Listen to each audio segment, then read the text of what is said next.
All right, so I have the iPhone 16 Pro Max. I actually got it when it first came out, um, but I actually don't recall ever having a standard iPhone Pro since it was introduced with the iPhone 11 Pro Max.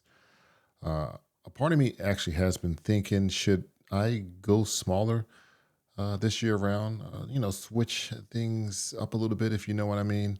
Obviously, there are benefits, which is portability, but there are some downsides. Obviously, a smaller screen and reduced battery life.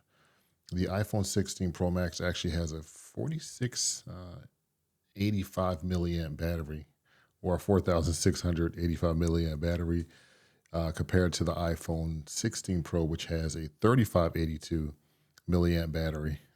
But otherwise, the iPhone 16 Pro and the iPhone 16 Pro Max are identical. I'm definitely closing in on my 30-day return window with my wireless carrier. But what do you guys think? Should I, or should I not? I will say I'm very happy that Apple has decided and made both the iPhone 16 Pro and the iPhone 16 Pro Max have the same specs down to the camera setup. Everything is just identical, which is very nice.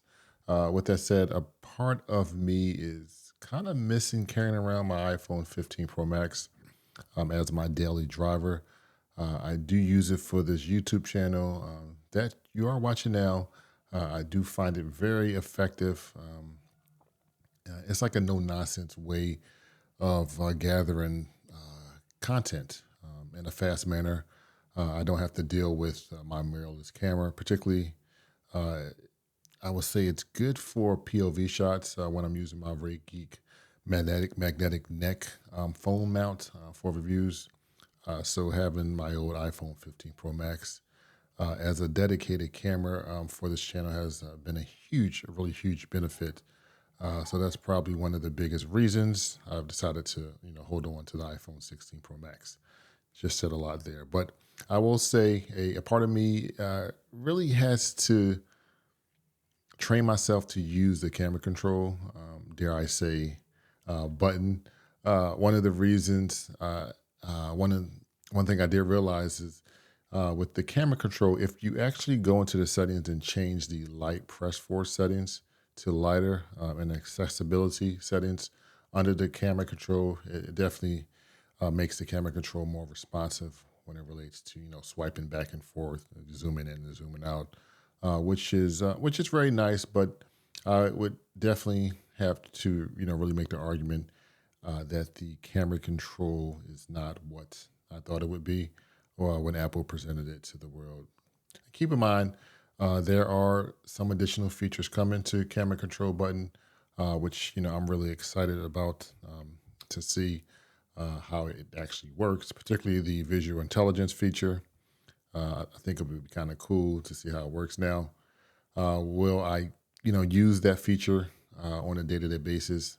I think only time will tell. But a part of me is thinking no, but we'll definitely see. I use Chat GPT and it has a similar feature, but I never really use it. My Meta glasses has the same feature, but I don't use that as well. So it's a good chance I'm not going to use the what is it called? I forgot what it's called. Visual intelligence. That's what it's called. I was like, what's the name of that feature? But again, only time will tell. But what do you guys think? Have you ever switched, from a larger iPhone, like the iPhone Pro 12, 13, 14 uh, Max to the iPhone Pro model, smaller model? Let me know in the comments section below. Otherwise, I will catch you guys in the next one. Don't forget to subscribe, and I will talk to you guys later.